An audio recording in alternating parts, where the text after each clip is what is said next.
Good day, good people. This week, on the 4th of May, a new law came into force, which means that church weddings are no longer registered in church.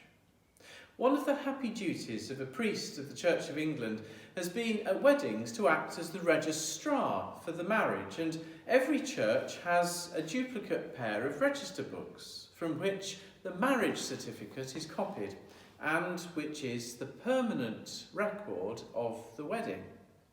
Now, a couple, with their witnesses and the minister, must sign a piece of paper at the ceremony known as the marriage document, and this must then be submitted to the registrar at the Civic Centre within 3 weeks of the wedding, and the registrar will then issue the marriage certificate.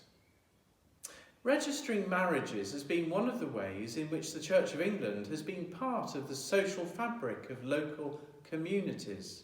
But this change marks the fact that more weddings now take place in venues that have not been registered for marriages.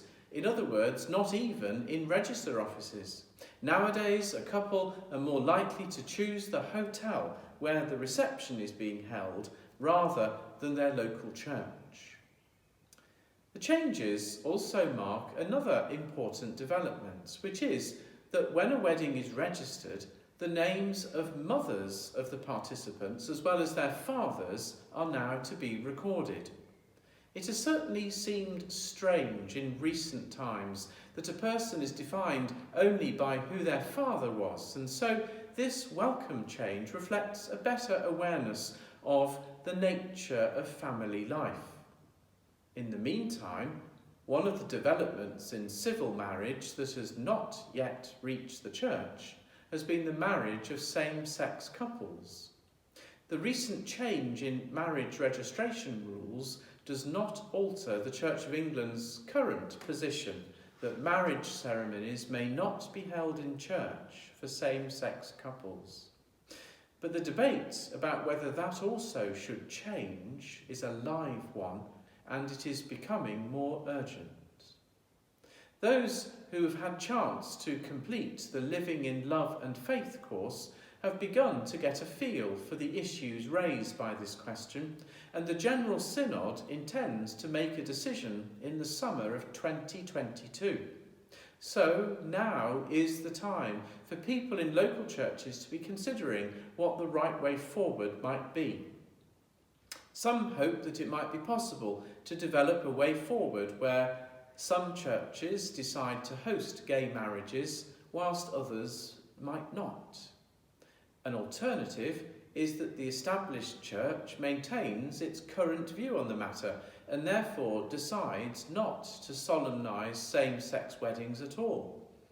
A third, and in my view more interesting notion, is that we allow ourselves to realise that it is the doctrine of marriage that itself needs to change.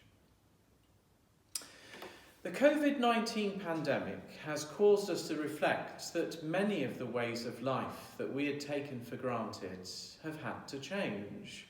As the threat of untreatable communicable disease becomes more prevalent, our future might see social distancing, personal hygiene and use of electronic media increasing, as we have seen in church life already in the past year, and, as I have observed previously, much of which we may well continue to use in the future.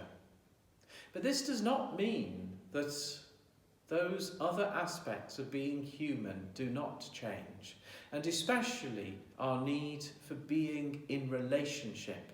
And that's no more evident than when we come together to worship and when we meet together in the life of our church. Anticipating that day is not easy, especially for those who have felt constrained, perhaps by the need to book a place at church to worship, or for fear of infection, or because their families have asked them not to go out, such that some people have lost the habit of being out and about. In this swirl of change, it is important to ponder the eternal changelessness of God, who is faithful and sure, and in whom we trust, whatever the changes and chances of this fleeting world.